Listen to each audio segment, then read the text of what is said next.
Peace, peace, peace, peace. This is your boy Soleiman. I am here live, people. When you come in the building, hit the like button. Hit the like button when you come in the building.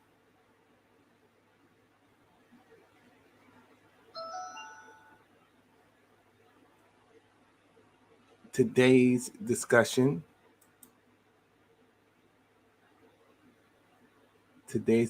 will be about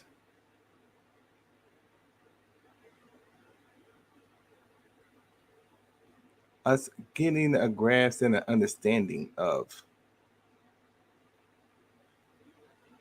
the Democrats and Republicans. Two wings on the same devil. Two wings on the same devil.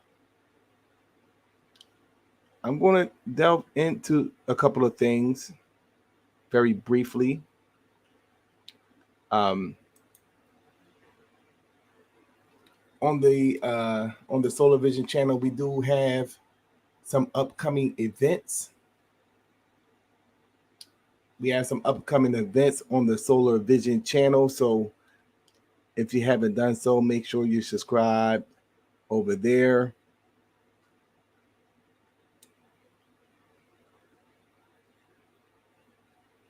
We got a very busy weekend.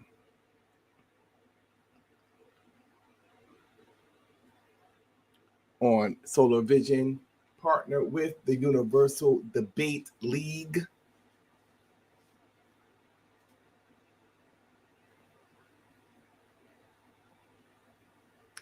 We have on the 21st,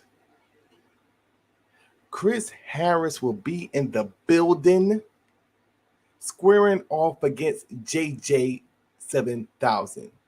The topic: is there historical proof that the biblical Jesus existed? Is there historical proof that the biblical Jesus existed? Make sure you be in the building for that.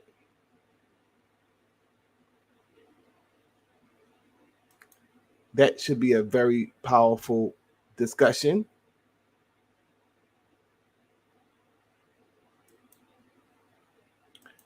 Also, we have a very powerful debate that's lined up on the 20th between Vocab Malone and Yaju Judah. Vocab Malone and Yaju Judah will be having a debate that is set for the 20th. The topic of that debate is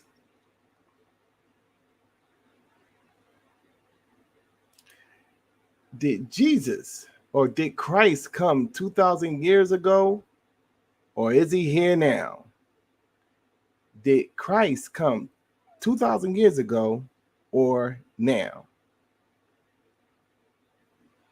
We got that lined up. 8 p.m. Eastern Standard Time, July 20th. The discussion between Chris Harris and JJ 7000 will be 7 p.m. Eastern Standard Time on Sunday. All right? That'll be the 21st for Chris Harris and JJ 7000. And we plan to bring on Chris Harris tonight on Solar Vision just to make his introductory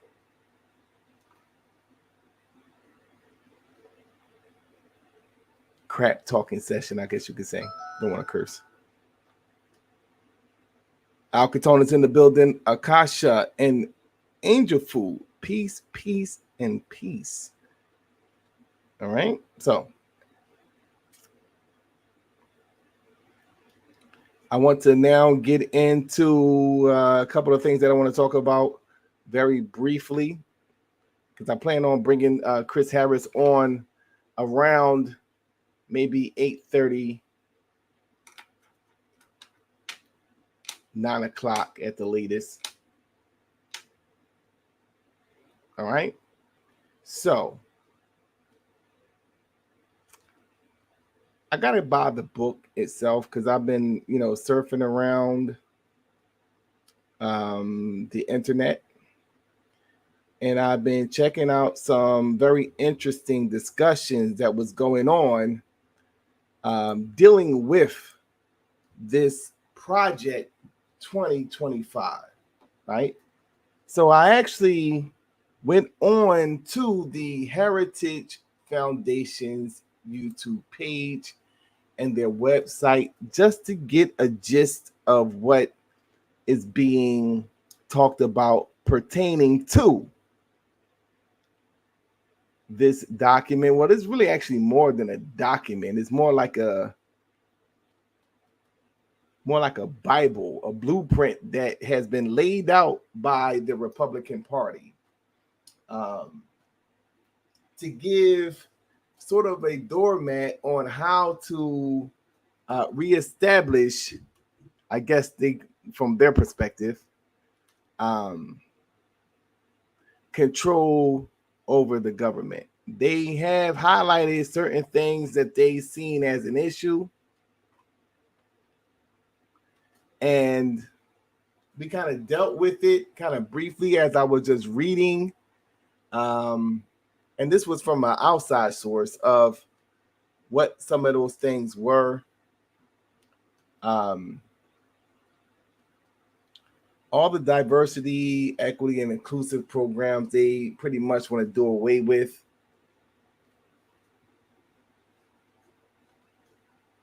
There's a lot of anti-LGBTQ sentiments within the document.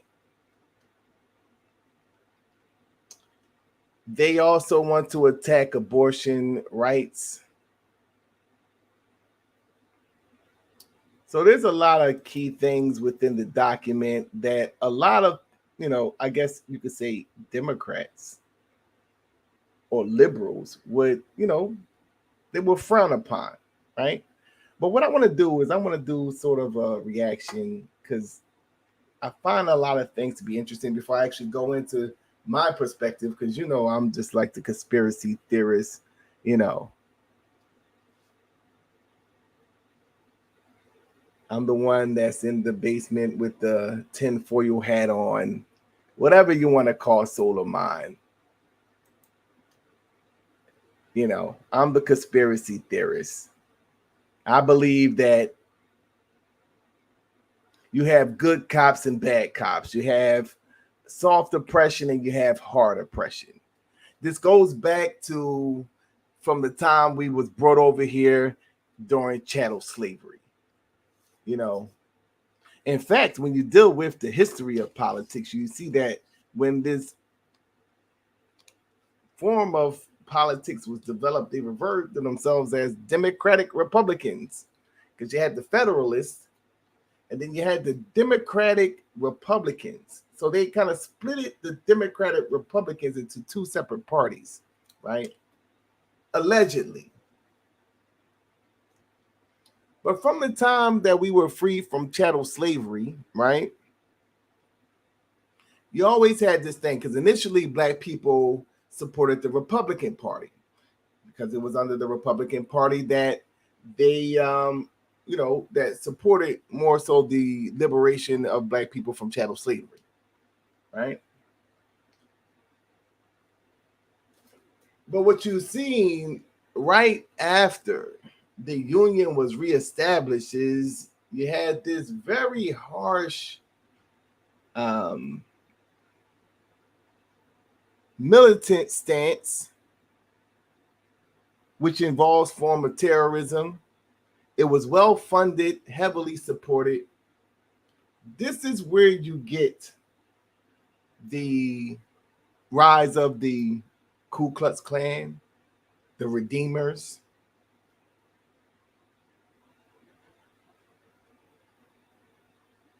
And their objective, when you read into the documentation, is that they was reestablishing order,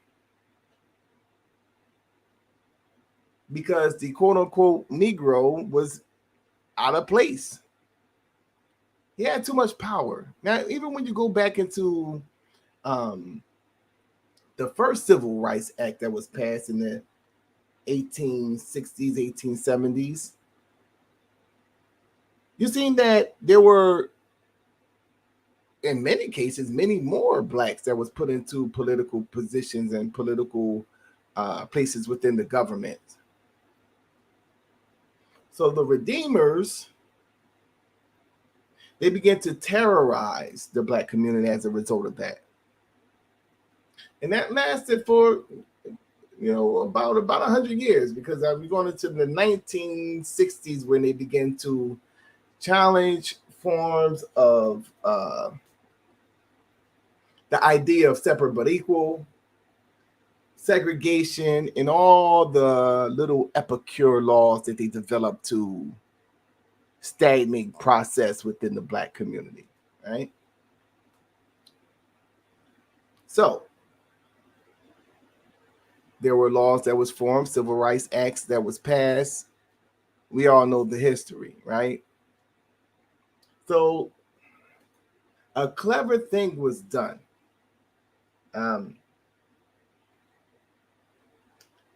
The way that the civil rights laws was passed, it really dealt with, minority groups, because initially minority was used to actually ostracize black people. So since we kind of used the word minority, what they did was they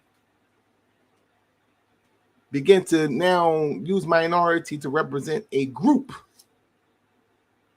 of individuals now. So now you have, around this time, they beginning to influx a lot of different ethnic groups within America to kind of enlarge the minority groups. That way, they can dilute a lot of the things that specifically black people were fighting for under the umbrella of minority group, right? This is why I have a problem with the liberal, because it was just a strategy,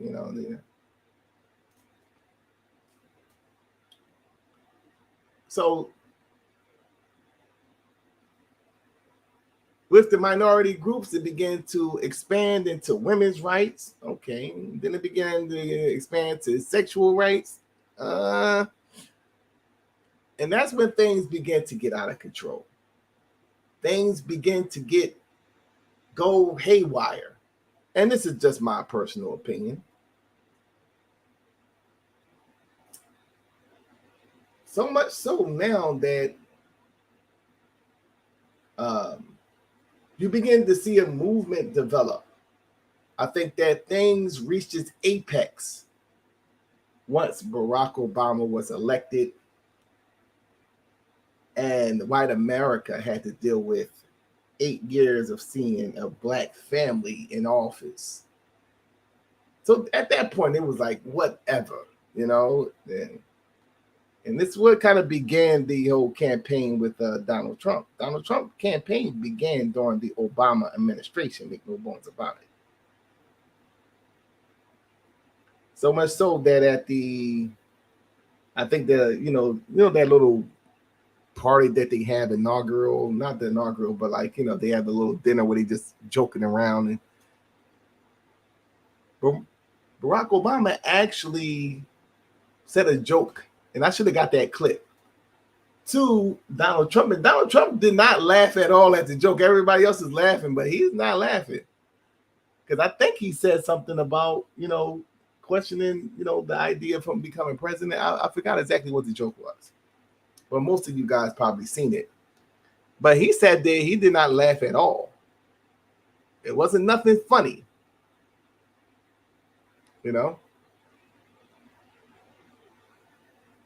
So then you seen the things begin to, gained momentum. And people thought it was a joke at first, and then things just got out of control. Eventually, with the whole thing with the Hillary Clinton, and a lot of people thought Hillary was going to win that election. They was very surprised to see that,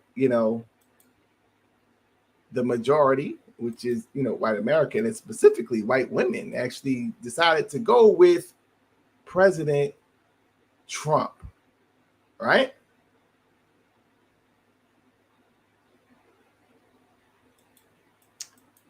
But I want you to just kind of pick up on the patterns, because that's very key. Picking up on the patterns of how this thing works, you see. And when you pick up on the patterns, you see that there's always an era where they give black people a little privilege to kind of balance things out. Whenever they're kind of beefing with each other, it's always a little era. That's why I had to go back historically to, because remember, Abraham Lincoln didn't care about freeing the slaves. He literally said that if I could save the Union and keep slavery, I would do it. If I have to free these niggas to save the Union, I would do that as well. So their beef wasn't about slaves, how they try to rewrite history.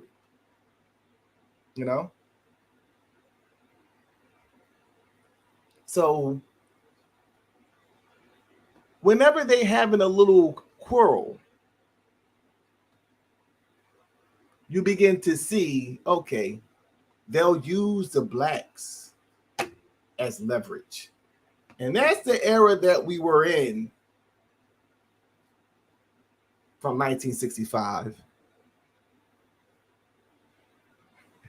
Well, we could go back to 1954, honestly, because that's when the Brown versus Board of Education laws was passed. So, kind of led, but the acts would begin in the 1960s until today. So what you about to see, once again, is them rebooting. Let's see. And I point that out for various reasons. That eliminates this whole idea of this progressive bullshit that a lot of people believe. This whole idea that we're progressing in the right direction shit. When you're seeing in history that they'll give you a little bit and then they'll take it away, So what you see with this Project 2025, you see that it's a very well-funded, very detailed document. They refer to it as their Bible. And this is something that they say. I have to buy the book to really go into it. So I will be buying the book. But it's a very detailed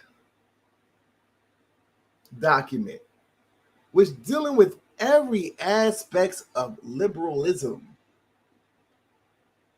And it's finding ways to, once again, reestablish from how they're wording things, a more conservative approach to dealing with American politics, right? So this is why they said that this can only be implemented under a conservative president or a Republican president. Thus, you have now Donald Trump. Now, remember, when you get into the document, it gets into the Reagan politics. Or when they speak, anybody that knows about Reagan politics will see the similarities between the two, right? And what is interesting about Ronald Reagan is that he has a lot of similarities with Donald Trump. He's not your typical political person, although he was the governor of California. He's not your typical president. He wasn't really heavily involved in politics. In fact, he was an actor. Donald Trump too was an actor. And in fact, he was an actor in WWE, Donald Trump. But Donald Trump, you know, we know him from being a businessman, right? So he's not your typical politician. So when you have people that aren't necessary, you know, your typical politicians, it's very necessary that the power structure have a solid group of people around these individuals to run the show, right? And you're seeing that during the Reagan administration. But see, not only with the documents that was actually produced, you know, to kind of create the atmosphere or protect, you know, these type of presidents, right? What was implemented? Because we know now that, you know, the Reagan administration, everything now has been exposed with the Iran-Contra scandal and the CIA playing a role in bringing drugs into the Black communities. The actual war on drugs went to a whole nother level during the during the Reagan administration. The industrialization of the prisons, all this happened during that administration. So what to expect now that Donald Trump is potentially going to win this election? And you see the document now. Once again, you're seeing things once again rebooting.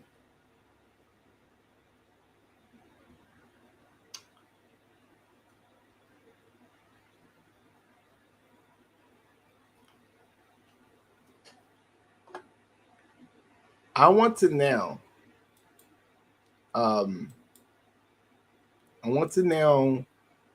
show an actual discussion that took place. It was a very interesting discussion on MSNBC with the president of the Project 2025. He goes by the name of Kevin Roberts. All right, so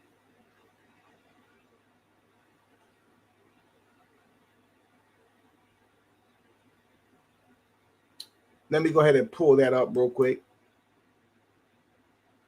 And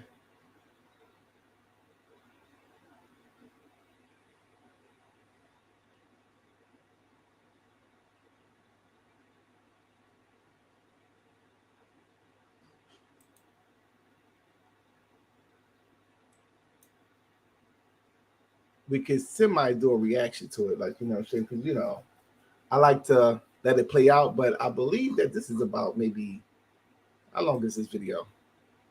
Yeah, it's 14 minutes, so that'd be, you know, time consuming. So if you want to check out the whole thing, it's on the Heritage Foundation YouTube page. The title of the actual YouTube video is Heritage President Dr. Kevin Roberts Debates Project 2025 on MSNBC's The Weekend. All right, so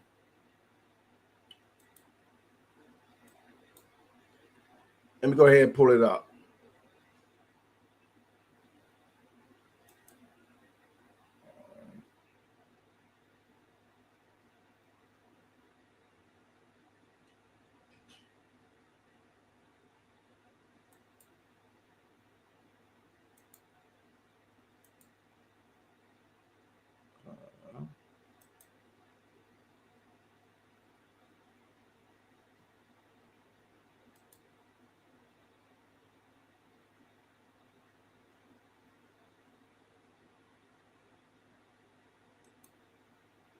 All right, so I don't know if it's going I may have to, because y'all may not be able to hear it now that I think about it. I can't do it this way because this is not the OBS type of deal. So what I'll do is real quick.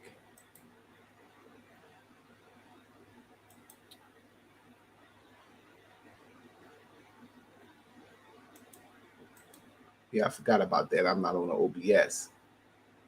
All right, so let me.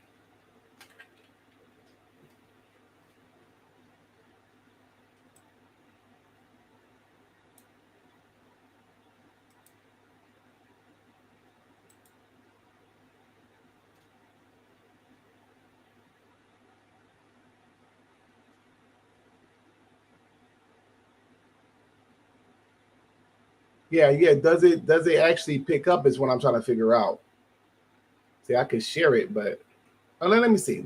I'll just I'm making assumptions. Let me go there and see if it actually works.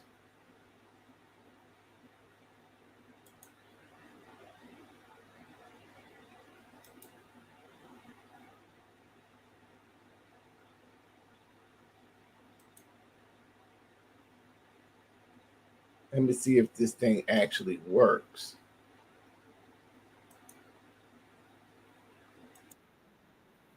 All right, hold on.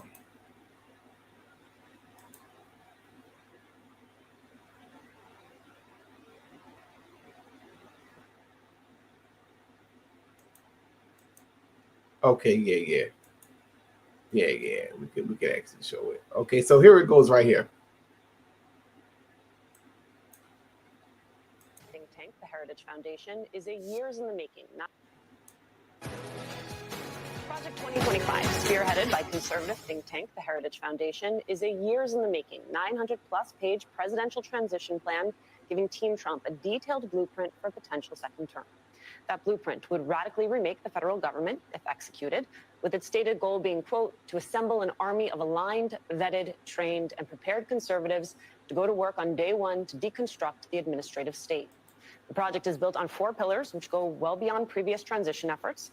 There's the policy agenda, personnel, training, and a 180-day playbook to execute the think tank's plans. Many authors of the blueprint are former Trump officials. Joining us now, one of the architects of Project 2025, the president of the Heritage Foundation, Dr. Kevin Roberts. Good morning, sir. Good morning, Dr. Roberts. Thank you for joining us and coming. So that's a correction. He's the president of the Heritage Foundation, and he's one of the founders of the Project 2025. I know people are like, y'all got the architect of the 2025? Yes, because everyone has been talking about it.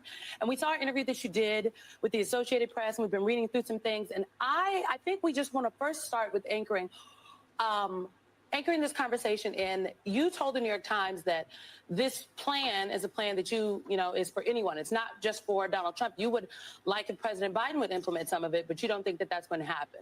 And so you reject the assertion that this is a plan that was cooked up specifically for the second coming of the Trump administration. I appreciate that question because as your lobby shows when you walk in, you've got the word honesty and the word accuracy there. That's an honest and accurate depiction, and I'm grateful. Number one, the Heritage Foundation. This damn cracker, man. I'm sorry, y'all.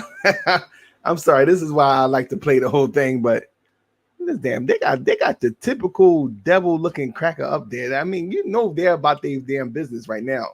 Y'all better watch out for these damn conservatives coming because Donald Trump. Now, I will say this, right? They will throw a curveball. This is one of my theories. With all that happened, right? What if Donald Trump loses the election? That would be a crazy curveball. And that would definitely cause civil unrest. Because, even I would be like, yo, that shit was rigged. There's no way at this point that Donald Trump loses the election. That will be crazy. But that's like maybe 30% of me. The other 70% is like, okay, this whole thing was orchestrated, the assassination attempt, and he pretty much you know, they put up a lame duck.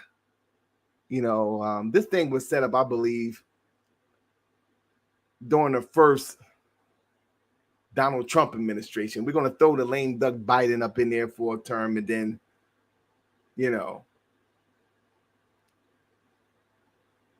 But look at this damn cracker, man. We sitting up here like, they about their business now. I guess they were still constructing this document. They want to be very thorough in how they approach these things. And this is all the setup, because a lot of the stuff, just to be real, a lot of the stuff, it seemed to be too outlandish what was going on with the liberals, right? I mean, they got the kids talking to the trannies. It's like they want to now inject the kids. The kids have the right to choose their sexuality. It's just started getting a little too crazy, right? So all the while this chaos is developing, it's almost like, okay, liberalism started from, as we know it today, this constructed ideology, which includes, I guess more rights or better rights for Black people. We're lumped into all this shit now. So a lot of liberals have to go with the whole thing. It's like a package deal they try to throw on to Black people, right? So we got to go with the whole nine. You know what I'm saying? If you want to play this form of politics, right? So now it's like, they now sat back 30, 40 some odd years constructing a detailed Bible is what they referred to it as, to now reestablish order within the country, within all this chaos that the liberals have created. Which, to a certain degree, the liberals did create, because I know, once again, I gotta tell you, I'm not for none of this. They two birds on the same goddamn devil. But the liberals was, it started getting a little wild.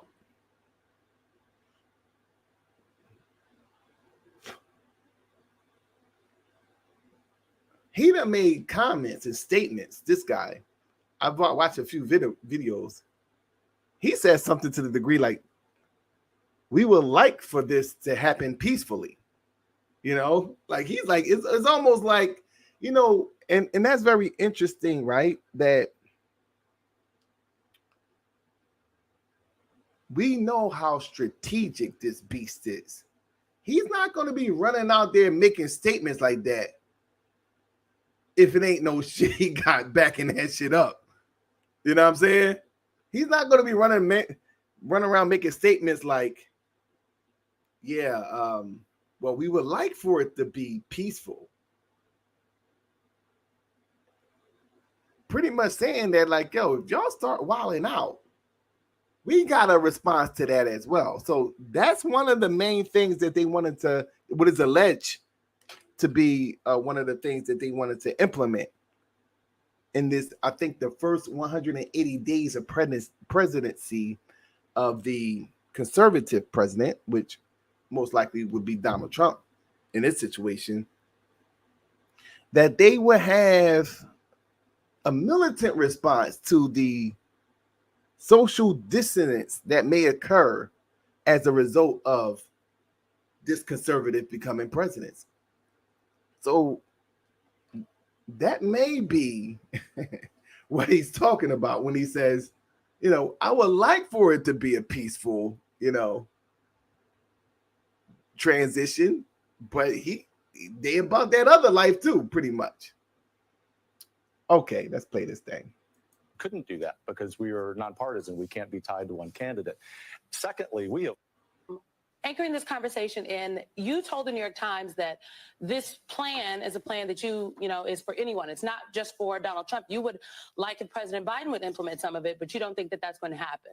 And so you reject the assertion that this is a plan that was cooked up specifically for the second coming of the Trump administration. I appreciate that question because as your lobby shows when you walk in, you've got the word honesty and the word accuracy there. That's an honest and accurate depiction, and I'm grateful. Number one, the Heritage Foundation couldn't do that because we are nonpartisan. We can't be tied to one candidate. Secondly, Get the fuck out of here. You mean to tell me that you constructed a damn a damn playbook, right? And a lot of the people that actually constructed this playbook was a part of the Donald Trump administration. A lot of the things that's within this quote unquote playbook are totally anti-liberal, right? They're literally going against just about every aspect of liberalism, from the dismantling of, you know, the DEI programs to, like, you know, they have a whole list of things. They want to do away with the Department of Education. A lot of the most of, I guess you could say, like, I didn't read the thing, so, you know, I did check out a list of things that they wanted to tackle, and most of those things go against what a lot of Democrats stand on, what a lot of liberals stand on. They're pretty much anti-LGBTQ, you know. So he had the nerve to sit up there and say that it's nonpartisan. But we're going to see that, you know, as they begin to go back and forth.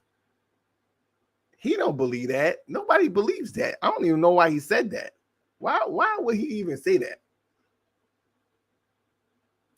Briefing of Project 2025 dating back to last year to every candidate for presidency, including President Biden. Honest to goodness, I would have been thrilled if President Biden and his team asked for a briefing. We understand that we have differences of opinion on just about everything, but at Heritage, we believe in telling the truth with a smile on our face. But the last point I should make is that now that President Trump is the nominee, and President Biden has not taken a Project 2025 briefing, President Trump is going to make decisions about policy in his administration if he wins. Project 2025 is something that's going to transcend the next 4 years, the next 10 years. It really is, for the first time in the history of the conservative movement, the apparatus for policy and personnel. That's the most important thing to remember. I have one follow-up. It's just that you have said that this plan is about institutionalizing Trumpism. So, because I also know you all, not just the president of the Heritage Foundation, you're also president of the Heritage Action, which is the political action committee. And so, is it tied to Trump or not? I said the context for that comment to the New York Times was that the work of the Heritage Foundation was to institutionalize Trumpism. Trumpism as a new version of conservatism, the conservatism that recognizes. He just said it was nonpartisan. He just said it was nonpartisan like 30 seconds ago, right? So if it's nonpartisan, you think it would be like a good strategy to name, a portion of what you're doing, reestablishing Trumpism? Like, would that be a smart move to do? Like, what are you doing right here? I don't like, this is like so weird to me. And when things are weird to me, I'm on alert. I got to buy more guns now. I'm not feeling comfortable. This thing is getting weird. I'm uncomfortable. I'm going to buy some more guns. That's what I'm going to do. Because no, this ain't looking right. You know what I'm saying? Like, I know he's not a skinhead, but he looks like a skinhead. I'm sorry. I'm gonna just keep it real. I'm just keeping it real right now. This guy looks like a skinhead, bro. And he's like very slick. It was like, even the statement in the beginning, it was almost like he was undermining her statement. Like, almost like a teacher talking to a child. Like, oh yeah, you did your research, and I know that you guys are very, honest. Like, get the fuck out. Why is he talking to her like that? It's like he's talking down to her. But this guy looks like a skinhead to me, and he's coming off to be a very he's coming off right off the back to be very slick in how he's dealing with things. You know what I'm saying? 30 seconds ago, you talking about that this was nonpartisan, but then like you're using the word Trumpism to represent what you're doing. Like it's all looking shady to me, almost like you're doing it intentionally. Like, like it's like a motherfucker that's trying to be smart. It's like they disrespecting you, but at the same time, they trying to act like you're a great guy, you know what I'm saying? But I don't know who, is your designers, but like, you're the way you're dressing is so fucked up, but you are a great guy though, type of shit. You know what I mean? Like, I'm not for it. I'm uncomfortable. I'm buying more guns. All right. So I don't care. Like, he looked like a skinhead. I don't trust him. These motherfuckers going to be in power soon. And, I'm sorry. I'm sorry. You know what I'm saying? This is kind of crazy to me. Is that by every objective measure, the United States is weaker in 2024 than it was in 1984. We also happen to. And so, is it tied to Trump or not? I said the context. So, remember, I have one follow-up. It's just that you have said that this plan is about institutionalizing Trumpism. So, because I also know you all, not just the president of the Heritage Foundation, you're also president of the Heritage Action, which is the political action committee. And so, is it tied to Trump or not? I said the context for that comment to the New York Times was that the work of the Heritage Foundation was to institutionalize Trumpism. Trumpism as a new version of conservatism, conservatism that recognizes that by every objective measure, the United States is weaker in 2024 than it was in 1984. We also happen to think that's reversible, by the way. We're ultimately optimists. And by institutionalizing Trumpism, what we're saying is that even though we are known as Ronald Reagan's think tank, I'm the son of the Reagan Revolution, I'm very proud of that, that's 40 years ago. And we need to. Yeah, so the stuff that I read on the document is similar to a lot of politics that Reagan was implementing. Remember, this is the time of welfare lines and welfare cheese and all that shit. All that shit is you're talking about Reagan, you know what I'm saying? Just, for those who are old enough to remember those days, I'm just, throwing that out there. It's a book called 1984 too, by the way, that's, talking about a form of social engineering, you know what I'm saying? So, I mean, all this stuff you got to add to the scenario, and it sounds like conspiracy shit, but I'm telling y'all, man, it's I understand this beast, bro. Yeah, there's one thing that I'm not going to put past you. I'm not going to bullshit you on. It's when dealing with this damn beast. And this ain't looking too good. It's looking kind of shady, and it's looking kind of crazy. I'm just saying. To understand what time it is in America.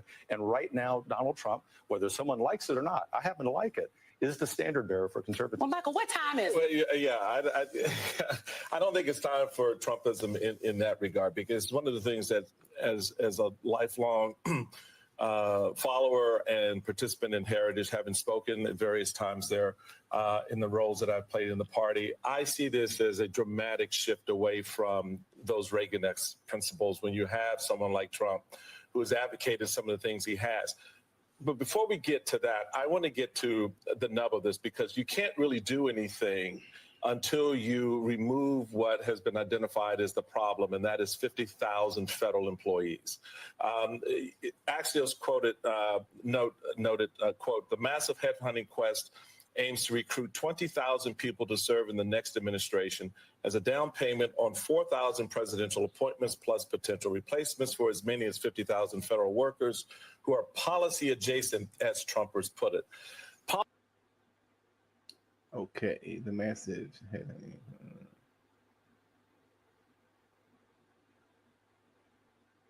I'm sorry, I just want to.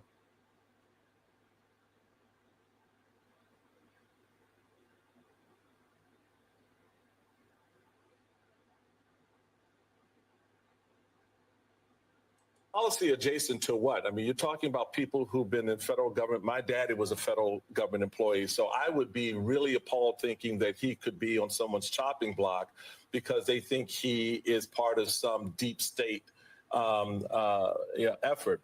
Talk to us about what that looks like. If Heritage is calling for removing 50,000 federal employees, who are you replacing them with?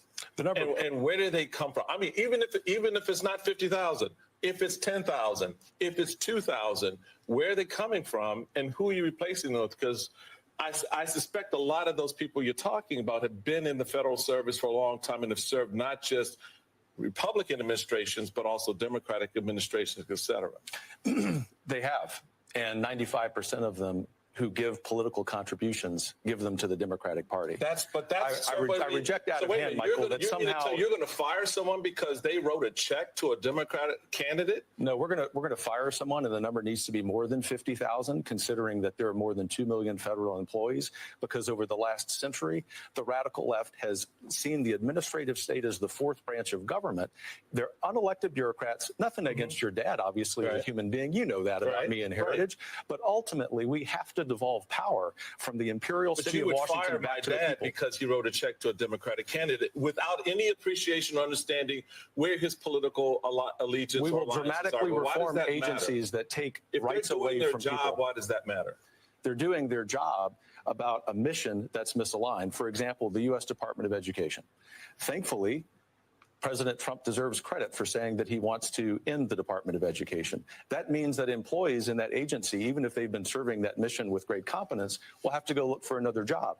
What's more important than that, Michael, is that we actually have a delivery mechanism for education in this country that reflects the 21st century. So at Heritage, we see this a very different way. You want to look at it from the lens of unelected bureaucrats, most of whom, not your dad, I guess, who want to say that they are more important than the everyday American. We want to look at it from the standpoint of the everyday American and say it's time that they are put in the driver's seat rather than unelected bureaucrats. Yeah, but they aren't going to be in the driver's seat because they aren't going to be doing the jobs. The folks you're identifying who are Trump aligned are the ones who are going to be coming. You are positing that those people are incompetent, and I can tell you from looking at the resumes of the 11,000 that they're very well qualified. As much as you're thinking I'm positing these people are incompetent, you're positing that they're somehow executing a nefarious agenda. Some of them are.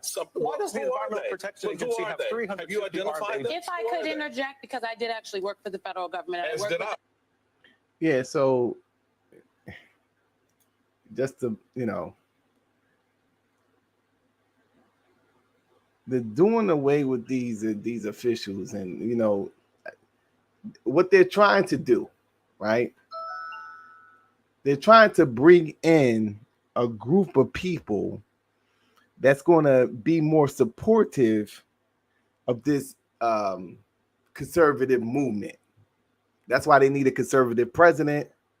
And this is why they're saying that they have to get rid of these, according to how he's seeing it. This is the president, Kevin Roberts, these pro-liberal,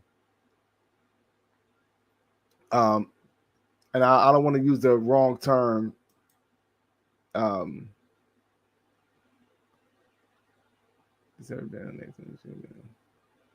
of federal workers, right? So once they replace these people with people that's more aligned with their aims and goals of this conservative president, it's a conservative movement. That's what he said.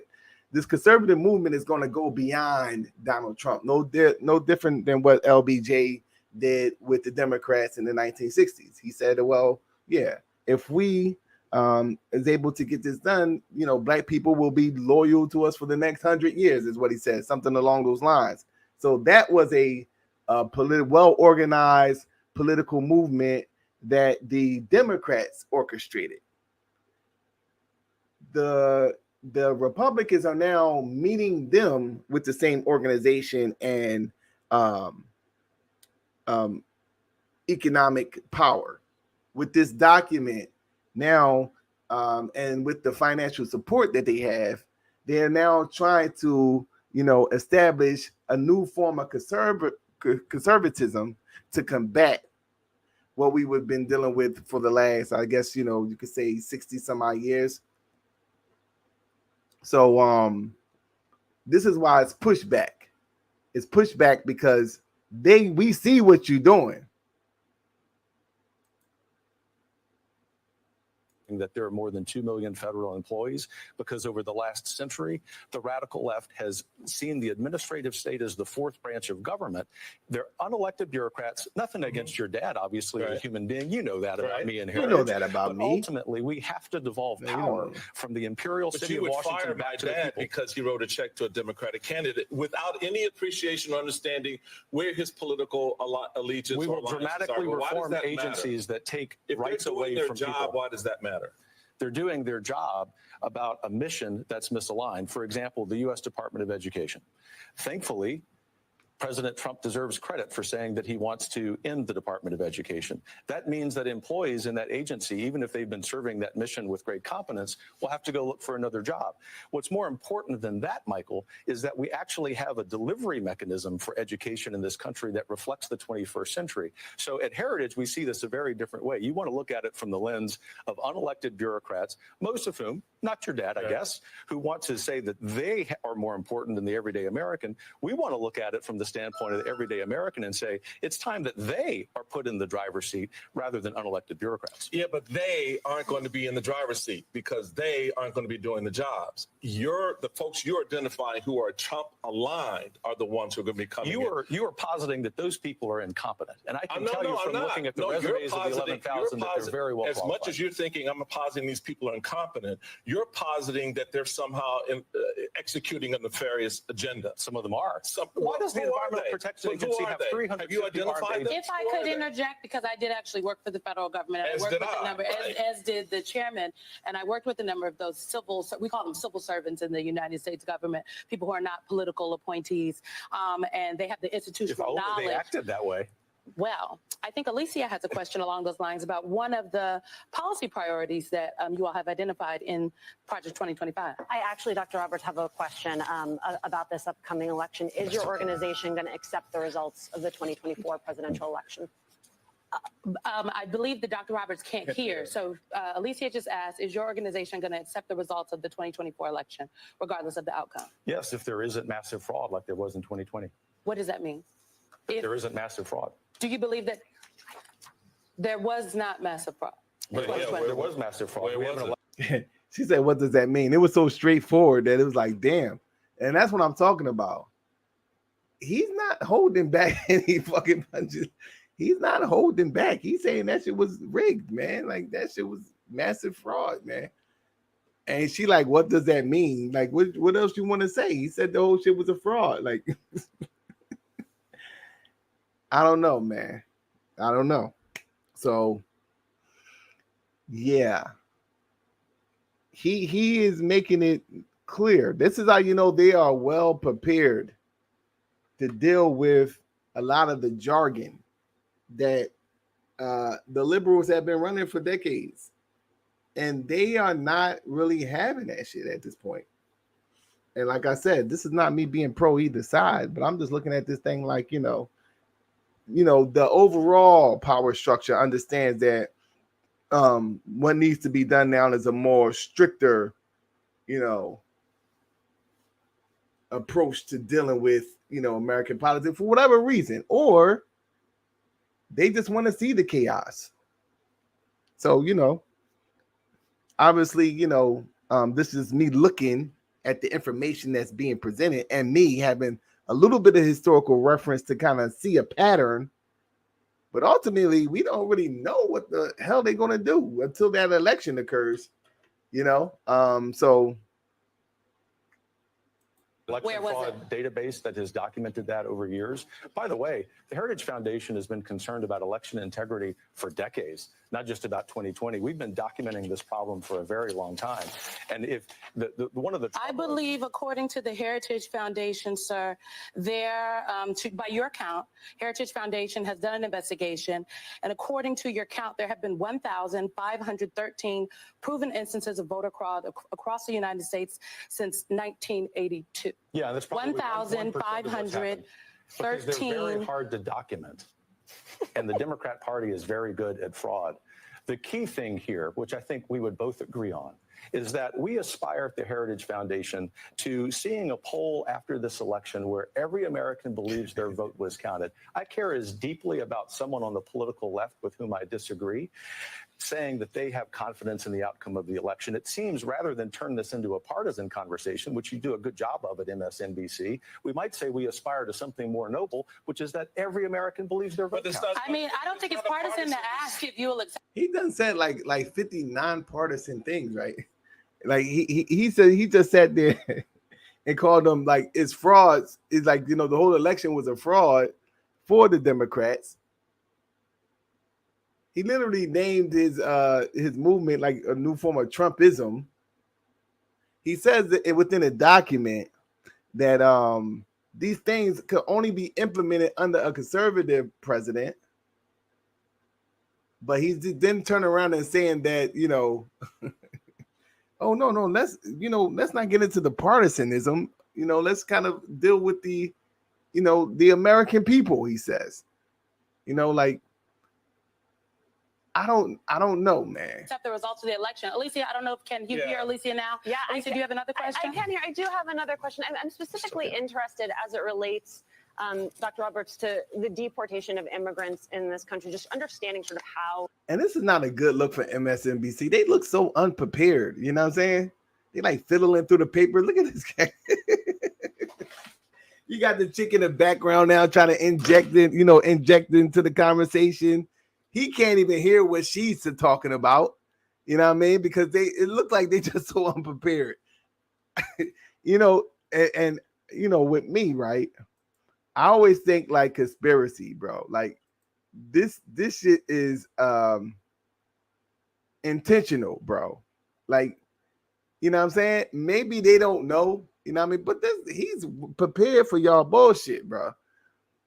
And y'all looking like, you know, you got them, you know, and it's just, you know, these two black people, you know, they fiddling through the papers trying to find questions like they almost got like a cheat sheet that somebody gave them for talking points, you know, to make towards him. Like they are not prepared. This is the actual founder or the architect of the actual document. You don't think that he ain't got to fiddle through shit. He created the document. He ain't fiddling it through no goddamn papers, bro. You know what I'm saying? Like, so it's just like, you know what I'm saying? Like, so now Becky gotta, you know, come from behind the scenes and try to, oh, these niggas ain't doing it right. You know, ask them this, nigga. You know, Becky got to now come, you know. What's going on? This is a little crazy right here. This is a little crazy right here. It is going to work. We talk about folks on the interior, how you see a future administration utilizing the National Guard, ICE, police forces to deport something like 11 million people. Could you hear? Yeah. So she is Wow. asking about immigration. He sat there the whole time like, yo, he don't hear shit she talking about.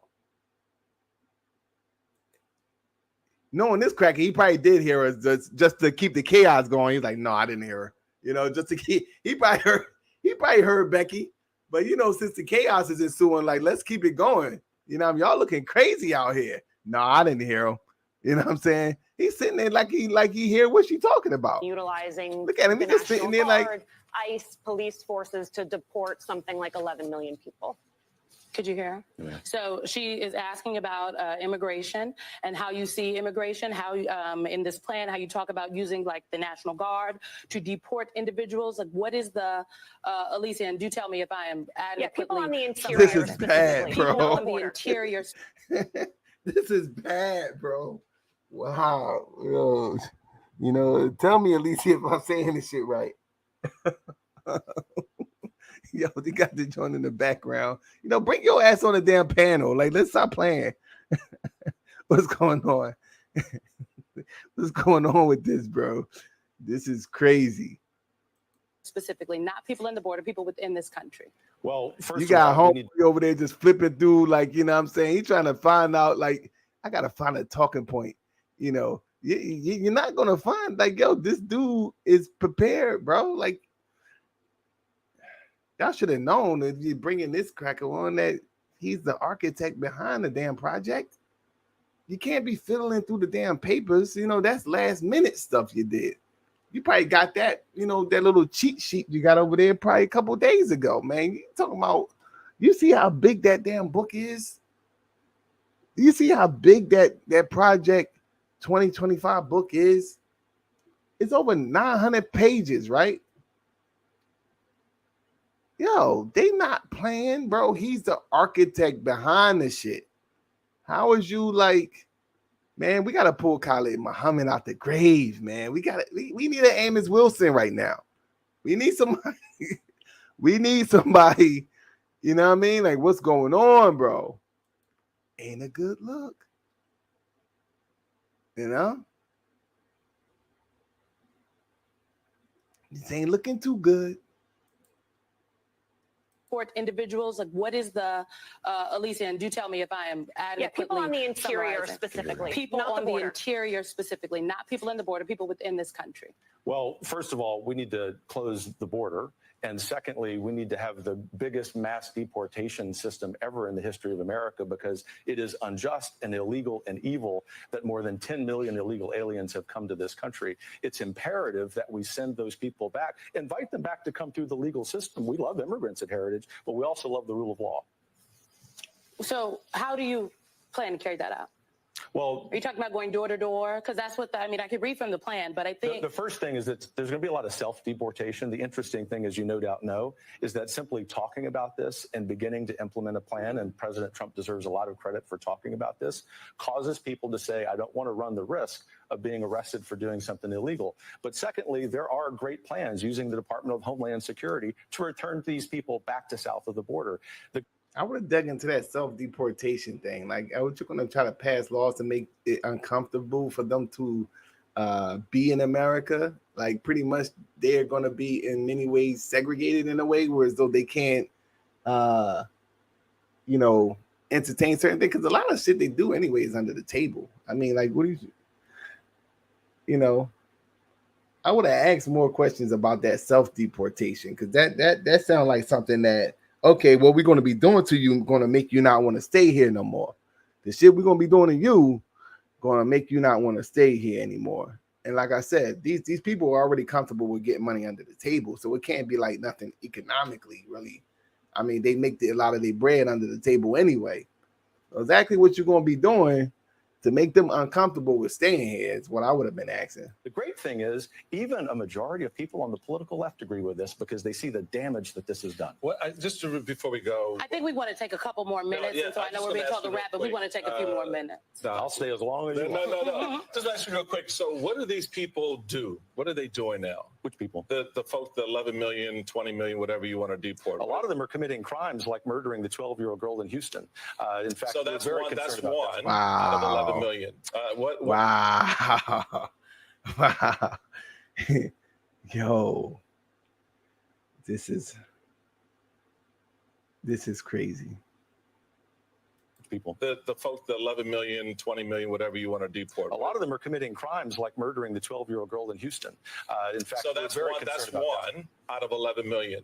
What is? We what can is take the actual- remaining time of the segment, and I can give you a lot In of examples. Texas, undocumented immigrants were 37.1% less likely to be convicted of a crime.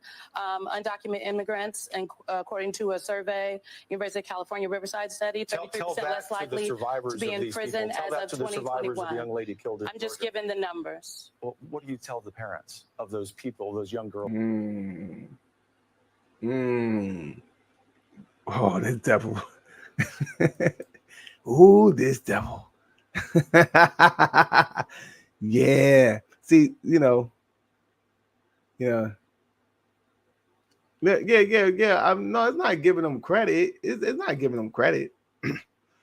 It's, they're just not prepared. It's not, because a lot of the talking points you could really beat them up on, but it's clear that they are not prepared to have this conversation. They're kind of fiddling through the paperwork. They don't really know, and certain things that he say, right? Because he's not clever. He's not being clever. His intentions is not to be clever. You know what I'm saying? Because he's straight down the pipe with his points. Y'all, yes, it's voting fraud going on. We want to deport, 12 million. Yes, yeah, because they're criminals. So it's not nothing that he's dressing up. You know what I'm saying? He's not being a slick devil. He's going right down the tailpipe. You know what I'm saying? And they can't handle it. And he's now using strategies of catering a form of fear mongering, which is, giving that one example as what the guy did point out. But, they just are not really prepared to have the real conversation with him about these documents and what they're trying to implement. You know what I'm saying? Like,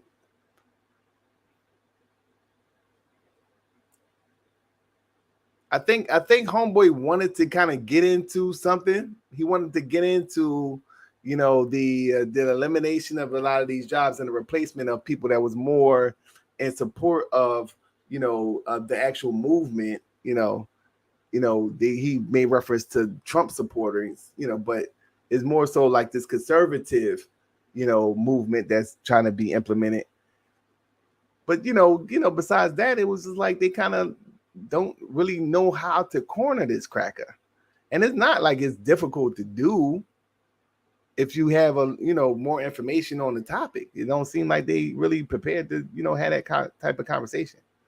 So that's why Becky had to come from the background and try to throw a question out there, with the deportation, and that's something that I believe they should have dug in on when he was like, self-deportation. Like, okay, like if they coming over here out of desperation, what are the conditions you're going to create? That's what I would ask them.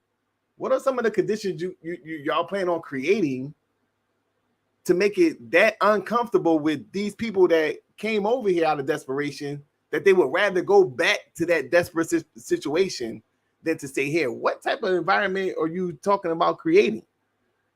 But that just went right past them. They just threw that out there, So, I mean,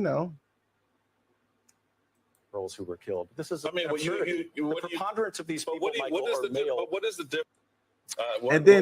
And then also, I want to point out how even they are asking questions. It's like, it's like, even when they're asking questions, right? It seemed like he'll say something. He'll give a response, a straight answer.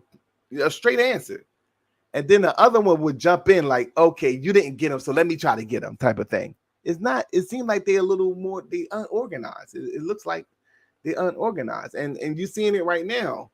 He answers the question. Now he's coming out of left field with another question. They're not building on nothing. You don't need 1,000 questions to ask them. If y'all was going to deal with that immigration thing, y'all needed to get like 1 or 2 points to make, because that's a big ass document. You just kind of like scanning over different things that you could tell somebody else gave them, because they don't really have command over even the talking points. It's almost like they're trying to get a got you moment from him, and it ain't working because he's one of the architects behind creating this document. So he's already prepared to deal with certain questions. You're not going to get a got you moment just throwing out like the surface question or the surface talking point. It's more so like you got to be able to dig in to the talking point to actually get him. And that's why I was saying, like, right there, the Becky threw out, I don't even know the white chick name, but she threw out the best question, because he made a statement that you got to make him stand on. Like, yo, what you mean? Like, self-deportation? Like, what are you talking about? And I guarantee you, he would have said something crazy if they would have put pressure on that. They just jumped to the next thing. You know what I mean? So they just like jump into the next thing, and it's just not a good look. It's just not a good look. So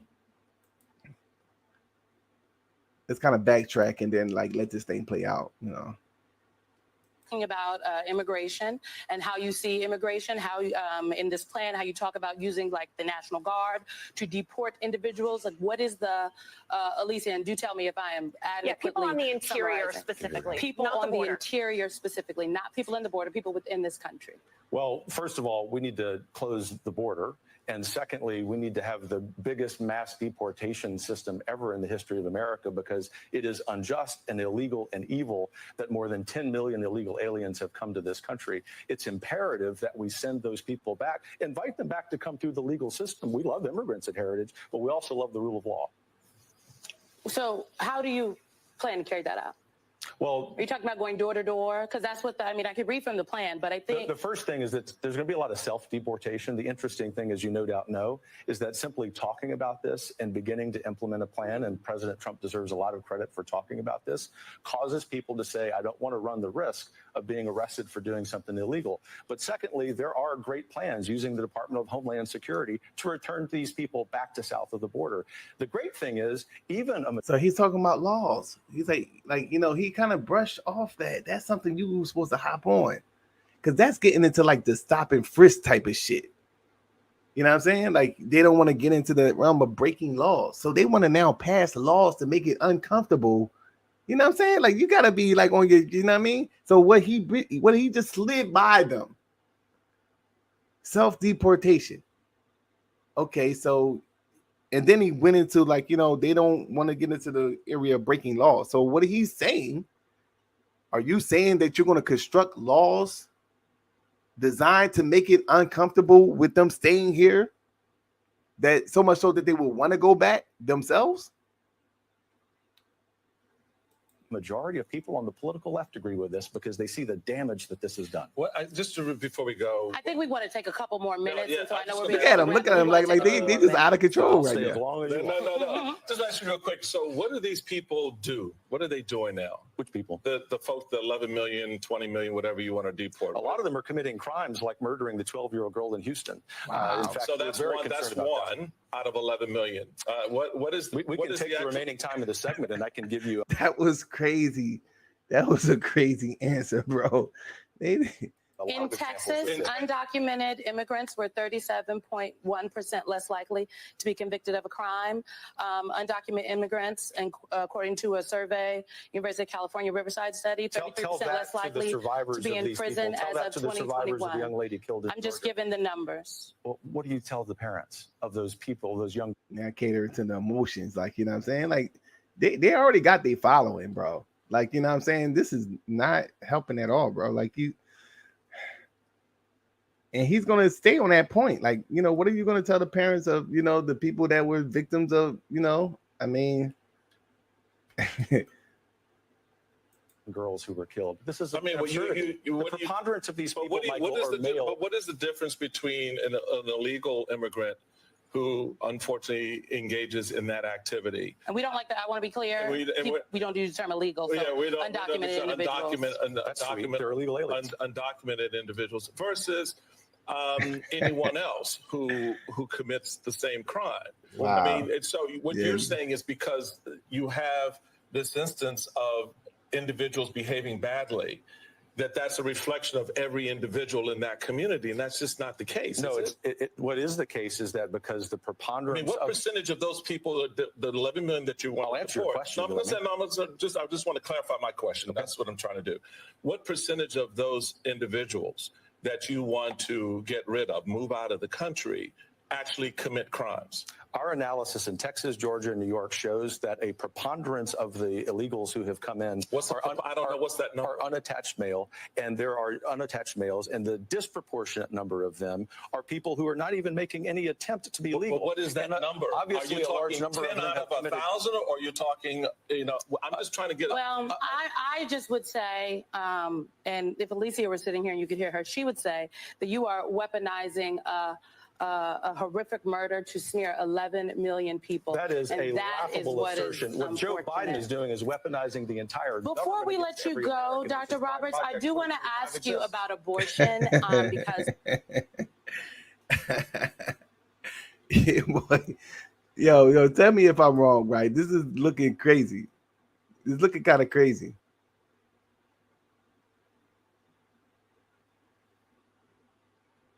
Yeah, it's looking kind of crazy. You know what I'm saying?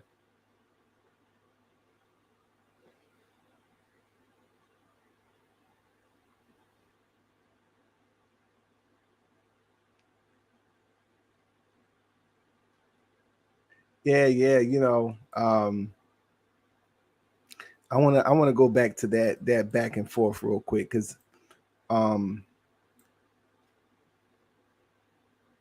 move out of the country actually commit crimes. Our analysis in Texas, Georgia, and New York shows that a preponderance of the illegals who have come in I don't know what's that number. Are unattached male, and there are unattached males, and the disproportionate number of them are people who are not even making any attempt to be legal. But what is that number? Obviously, are you a large talking number 10 of them out have of 1,000, or you're talking, you know, I'm just trying to get Well, I just would say, yeah. I mean, she had to cut in at that point because it was getting goofy. Like, because really, like, on some, like, if it's a problem with immigration, right? And he used the one example of somebody getting murdered, but you can use other examples. It was like, you know, there's more than one case of that happened. Now, I'm not saying that it's like something that's rampant, but if you have, like, these are illegal immigrants that's causing, like, that are, you know, committing crime, right? And this is like, you know, obviously this is a talking point that they're using for deportation. So I understand that. But at the same time, it's like, yo, if it's like illegals coming in and there's maybe like 15% of them, or even maybe 5% of them committing crime, okay, that is a problem. That is a problem. So getting into the numbers game is not the strategy right there. Like, that's not the strategy. You know what I mean? You got to leave that alone, because they're committing crimes to citizens here. You know what I'm saying? So it don't really matter at this point what percentage it is. That's just like a stupid argument to have in like a 15-minute segment. You know what I mean? You know, trying to get into, well, like, okay, well, there's only 2 of them that's killing people. Like, nah, you don't want to have that argument. And I understand the point you're making. Like, the majority of them are, you know, they are coming here and seeking asylum. That's all I would have said. I wouldn't have got into, like, he went into the criminal aspect of things, like, you know what I'm saying? I would have just left it alone, but like, well, the majority of them come here to seek refuge and they want to be, like, you know, American citizens, I would have just dealt with it that, and I would have pushed on to something else. I would have stuck with the deportation thing. Like, so what are you talking about? And because it's all about argumentation, like, you know what I'm saying? Like, I'm not going to get into a conversation with this dude about the ones that's committing crime and like, well, what percentage of them are committing crimes? Like, that's a stupid question, because now it's like, okay, like, well, like, what, how you answer it? I want you to tell the people that is victims to this shit that, like, okay, you're of that 5%, so you shouldn't be mad. No, they're gonna be upset. Like, you just got, my daughter was killed by one of these motherfuckers. So, like, me responding to them like, okay, you of that 5%, like, that's not a good answer right there. You know what I'm saying? He got off the topic though. The topic was, what you gonna do? How y'all gonna deport these people that's already here? You know what I'm saying? That's not even being answered now, because it's like he got y'all talking about like this 5% that's criminals. So no, I'd have been like, okay, you know, well, the right approach would be like, well, the majority of them, the overwhelming majority of them are citizens that's willing to work for, you know, cheap labor and whatever the, you know, case may be. Like, so how are you deporting them? How are we going to deport them? You know, so I don't know. and if Alicia were sitting here and you could hear her, she would say that you are weaponizing a horrific murder to smear 11 million people. That is and a that laughable is what assertion. Is what Joe Biden unfortunate. is doing is weaponizing the entire Before we let you go, Dr. Roberts, I do want to ask you exists. about abortion because Awesome. it is a, you know, an issue that is at the top of mind for folks all over this country right now, waiting on a case from the Supreme Court, EMTALA.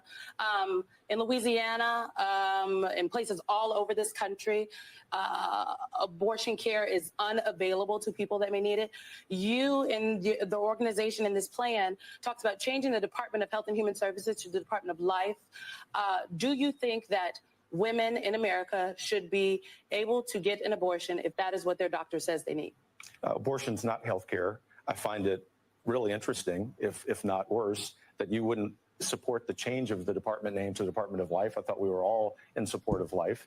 We believe eminently in women's rights, and particularly women's rights in the womb. And so the real question that you should be asking. I just want to know, if I may, though, because I do ask the we question talking too. So about the people I just who want to are know, do you supporting believe legislation that abortion can happen until 3 days after the person's born? This is an absurd framing by this network. that is an absurd assertion? As a person with an actual womb, I'm telling you that does not happen. So But let me just back up. legislators in California, Virginia, New York, who Dr. actually Roberts, filed this bill. does Heritage and Project 2025 believe that a woman should be able to have an abortion if her doctor says that she needs one? It's a yes or no question. Abortion is not health care. So Abortion that is is a the no? murder of a human being. All right. Well, I disagree thoroughly I figured with you might. Dr. Kevin Roberts, but I am so glad that you were here, and we are so disappointed you couldn't hear Alicia. So that means you got to come back, Dr. Roberts. You You got to come back, okay? Thanks for having me. It's so fake. I hate that type of shit. Like, you just sit up there. I don't like doing that. Like, oh yeah, there was a great show. Like, no, there was not a great show, yo. Like, y'all was looking all crazy out here. You get that fake ass smile and look at all the fake smiles that's going on around the room.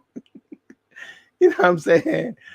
And I mean, what's going on, bro?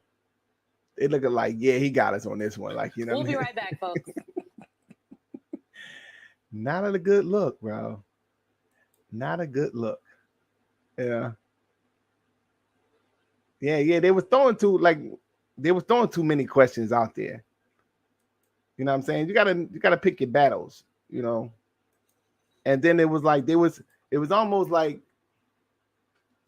with the, you know what I'm saying, like they was trying to one up each other with questioning him. Like it was almost like they were in a competition to see which one could get him, because they was even cutting each other off.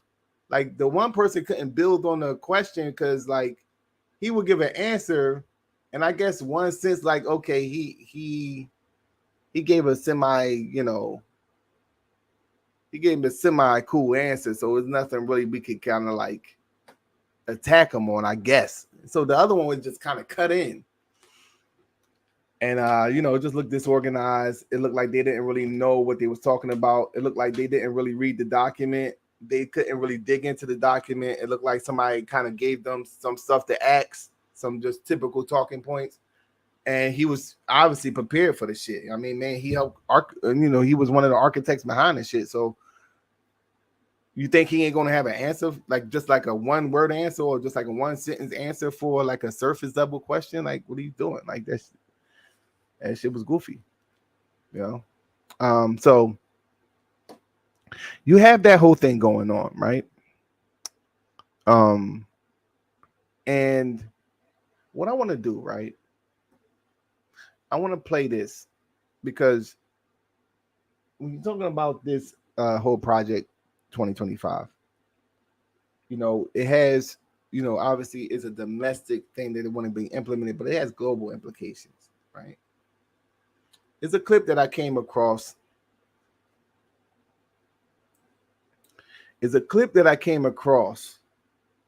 Which talks about some of the things that I was initiating in the first time I went live on this channel. And I kind of want to transition into that for a moment before I end the stream. Because, you got to connect all this stuff, man. This stuff is all connected. So I'm going to play this clip.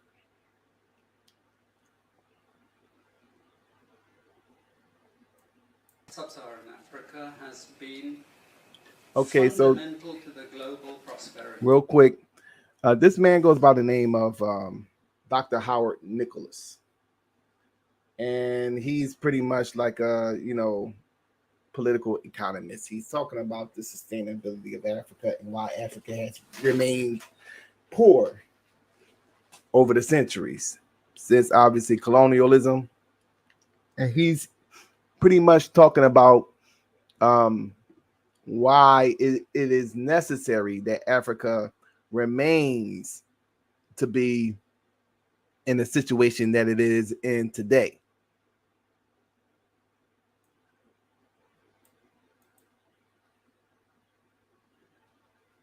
Sub-Saharan Africa has been fundamental to the global prosperity of the advanced countries. Okay?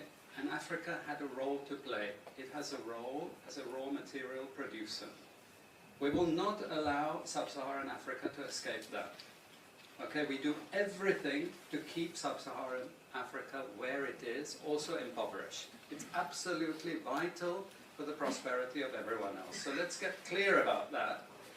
Okay, and this means all the economic structures, all the global institutions, and the economics we teach everyone is all designed to keep Africa exactly where it is. And whether it is Europe or US or now China, it's always the same. We need Africa to be impoverished because we need those raw materials and we need them dirt cheap.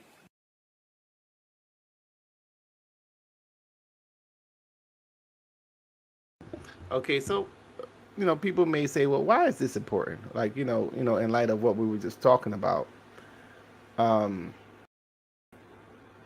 It's important because when you're looking at this transition, because this is like a transitional period. This is why, you have this individual up there, the president of the Heritage Foundation, Kevin Roberts, and he's very direct in what he's saying. Because, they dealt with immigration. They kind of touched on, like, briefly a couple of things. But, some of the main things, that it's maybe affecting Black people, per se. This, the DEI programs and the Department of Education, dismantling those organizations. And I want to pull up a document. And this is a document I actually showed, various times on various streams. This document is National Security Memorandum 46.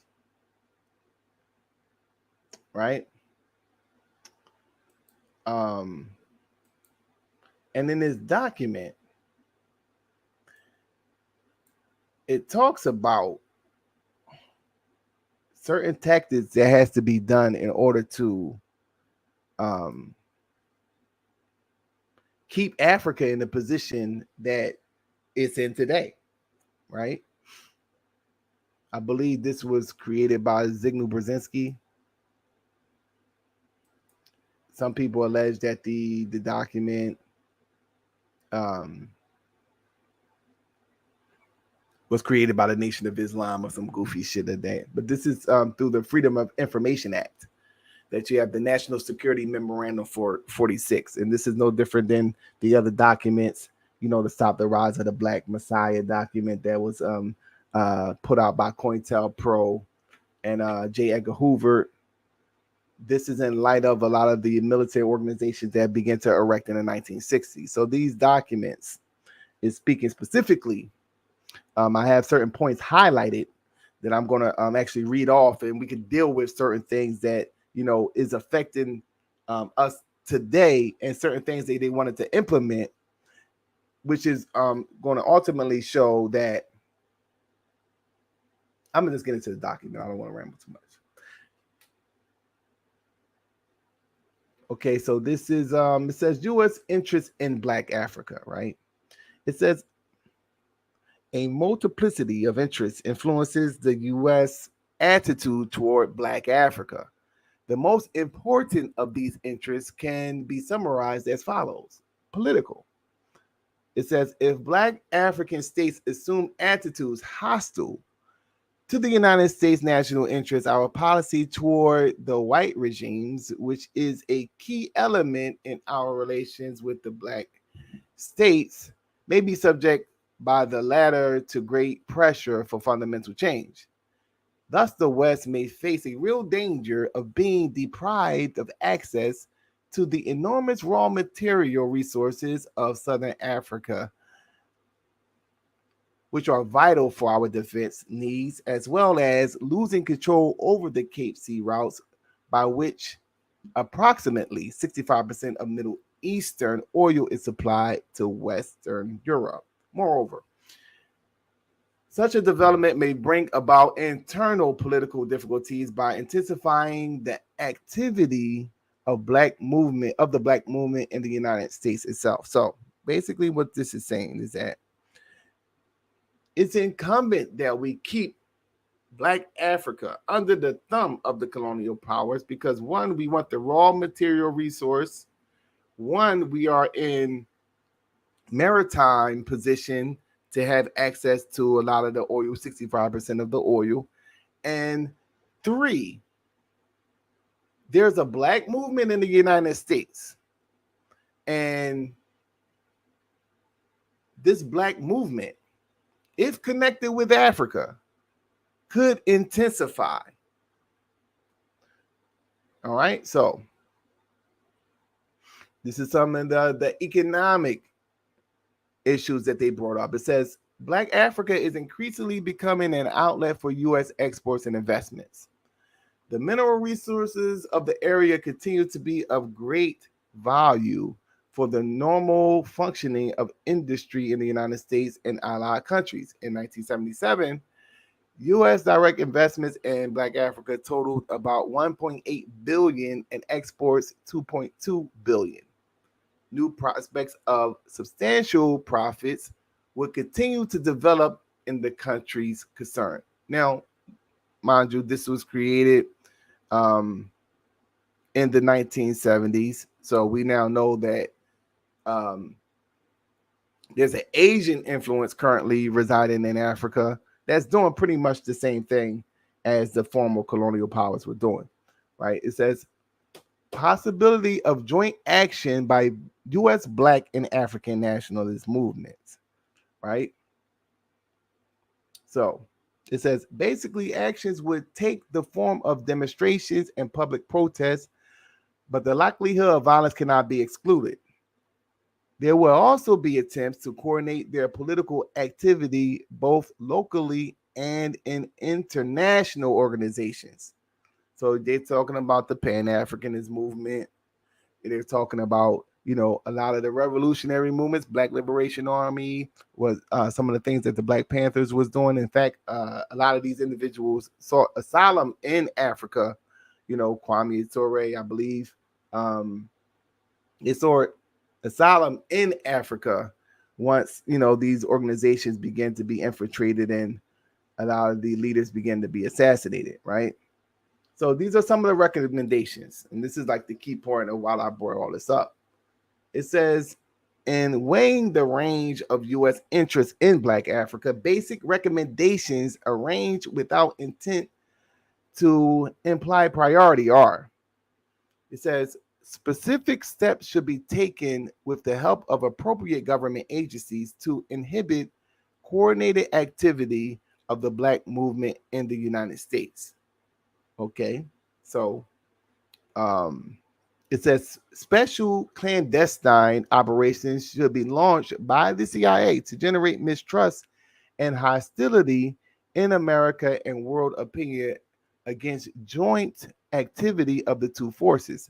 The two forces being the Blacks in America and the Blacks in Africa, right? And to cause division among Black African radical national groups and their leaders. So people that were promoting Black nationalism, these organizations, they wanted to, in many ways, not be unified, but in turn go against each other.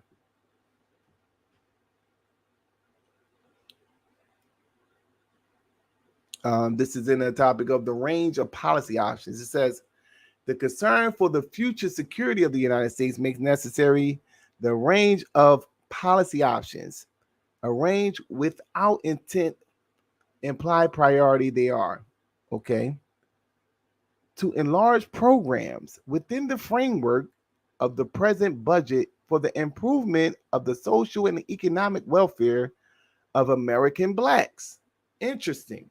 In order to ensure continuing development of present trends in the Black movement.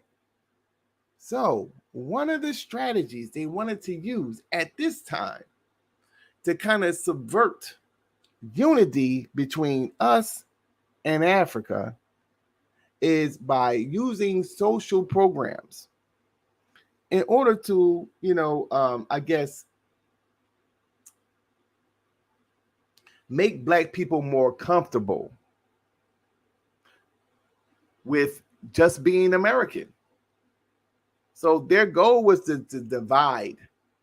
Because at this point, since America is kind of doing Black people dirty, you have a lot of these very militant organizations developing, and they beginning to develop a global consciousness, because you're dealing with, colonialism, because this is around the time that they began to, give them flag independence and begin to, use the International Monetary Fund to economically oppress the nations in Africa.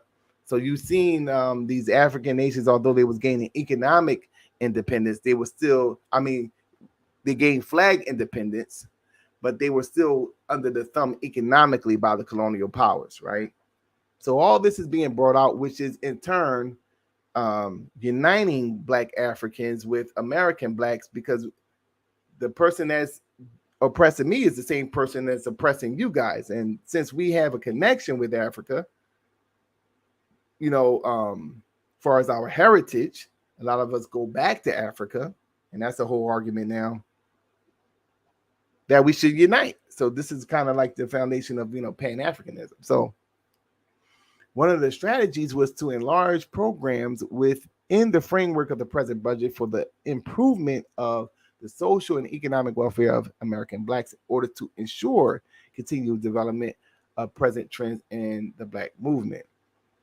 It goes on to say, to elaborate and bring into effect a special program designed to perpetuate division in the Black movement and neutralize the most active groups of leftist radical organizations representing different social strata of the Black community, to encourage division in Black circles.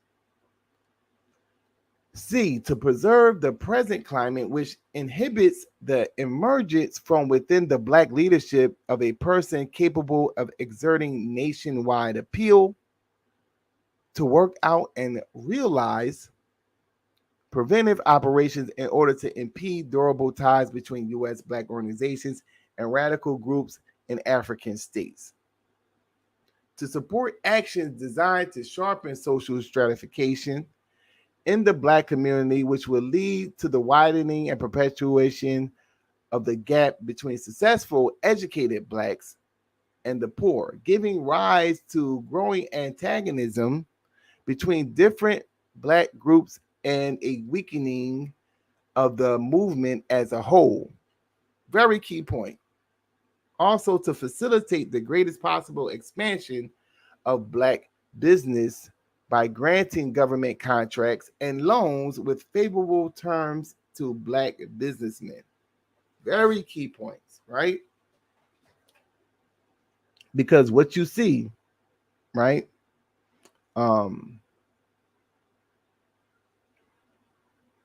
What you see that's being suggested in this document is something that was actually implemented, and that's part of what you're seeing with a lot of the grants that was provided through the Department of Education. Because I believe the Pell Grant is, the Pell Grant I believe is something that was provided through the Department of Education. I could be wrong, but I was getting a lot of Pell Grants back in the day. I believe that's through the Department of Education.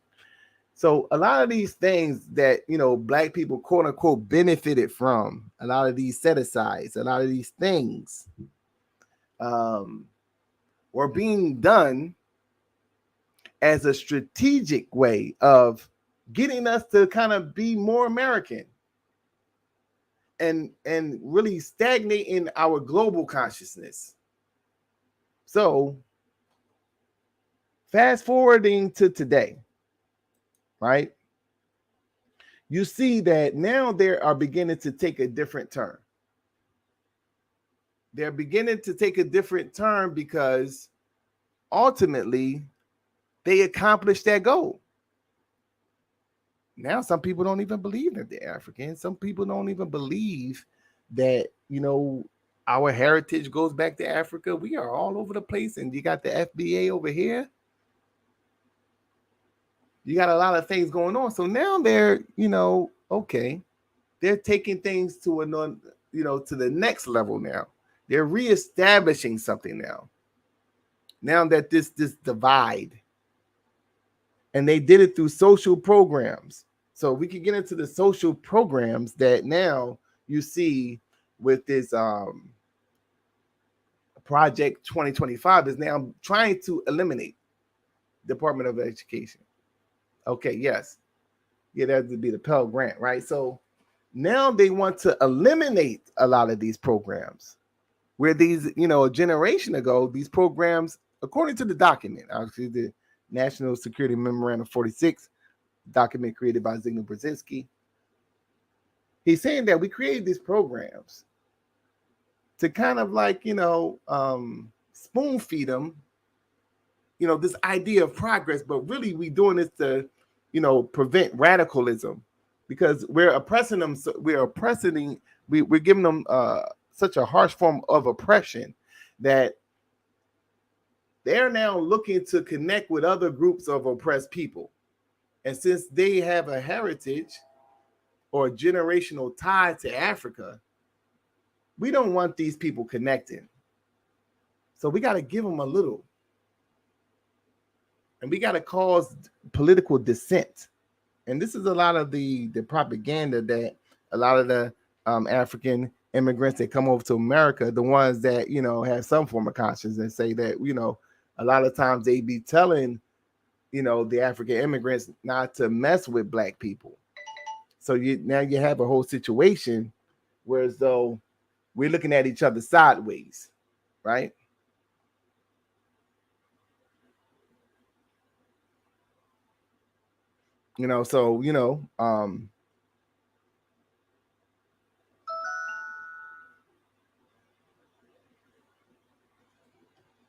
So yeah, so it's something that you got to keep in mind. And that's why, I play around and I say, well, what you're looking at when you're dealing with politics, as shown, like, what you just seen on the MSNBC and all that, that's like the TMZ of the politics.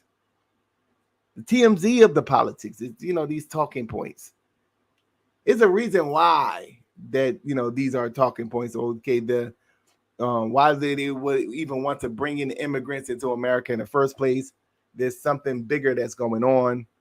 Some people will say the corporations and, there's easy labor and, but it's other things that's going on as well,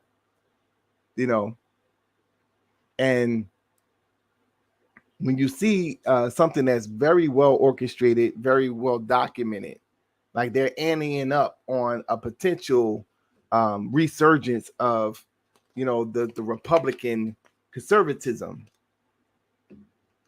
And it looks like, if they could implement this thing, because I think that, in certain aspects, especially dealing with that abortion, I am not going to believe that they're going to do away entirely with abortion, because it wouldn't profit them to do so.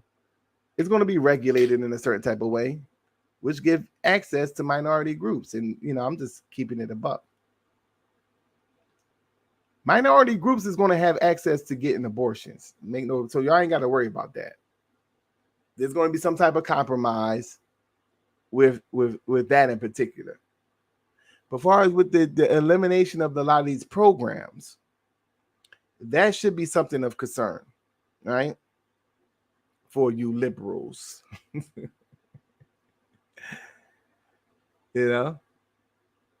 Or you're black, you're going to, no, my thing is, right,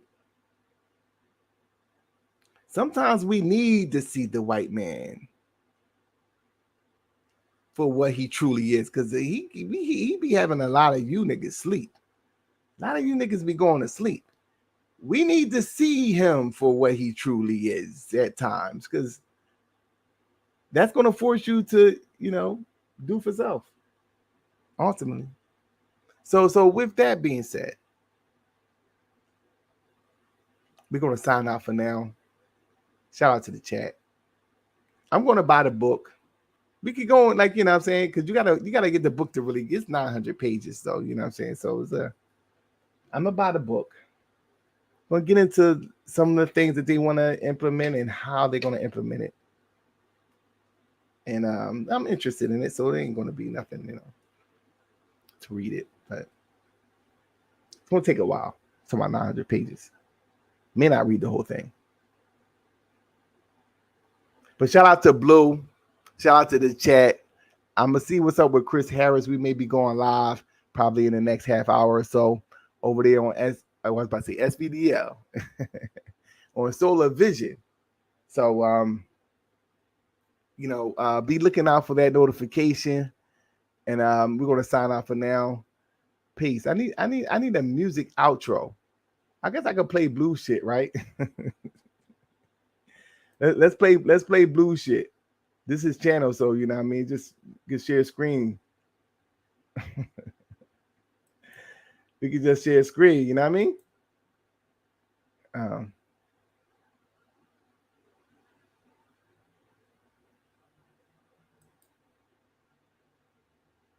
Okay, let's see what's up. What you got, Blue?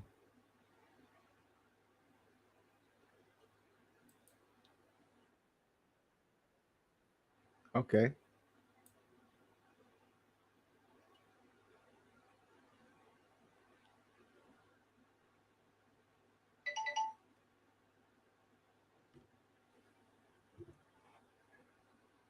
Let's go ahead and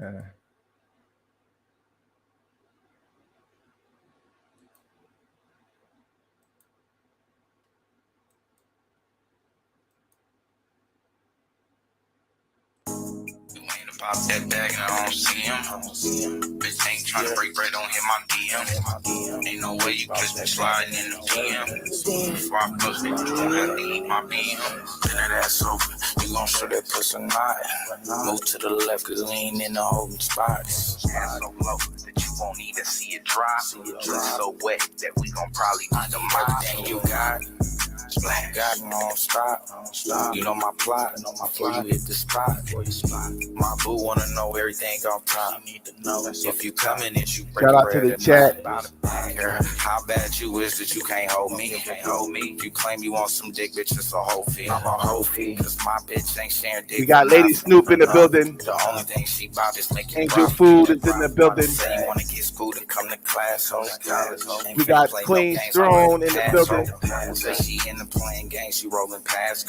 Blue is obviously in the building. TMKC is in the building. See mine catch a body. I'ma hit the gym and learn karate. Do it, catch your body.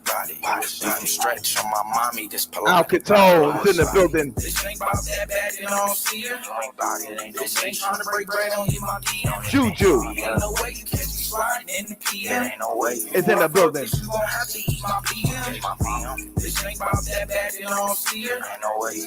This ain't trying to break bread on you, my DM. Ain't no way you catch me sliding in the PM. Ain't no way. Before I fuck it, you gon' have to eat my PM. Bend that ass over. You gon' show that pussy not. Move to the left, cause we ain't in the holding spot. So low that you won't even see it dry. Just so wet that we gon' probably need a mop. Splash. You should know that she ain't bluffing. Dancing in the mirror, twerking, you gon' think she fucking. She ain't got ass, but you can't tell that bitch nothing. Pussy so good, all the gangsters tryna cuff you. You say that pussy mine, catch your body. I'ma hit the gym and learn karate. Catch your body. Even stretch on my mommy. This ain't about that bad, you don't see her. This ain't tryna break bread on you, my DM. Ain't no way you catch me sliding. I just played the first song that I seen, yo. You gon' have to eat my PM. This ain't about that bad, you don't see her. This ain't trying to break bread on you, my DM. Ain't no way. I wasn't even listening to the song, yo. Before I fuck it, you gon' have to eat my PM. Baby, mom, that's over. You gon' show that pussy not. Move to the left, cause we ain't in the holding spot. That's crazy. Ass so low that you won't even see it dry. Just so wet that we gon' probably need a mop. My bad. I just played the first song that it came up on that joint. We out, yo. We out, yo. I gotta.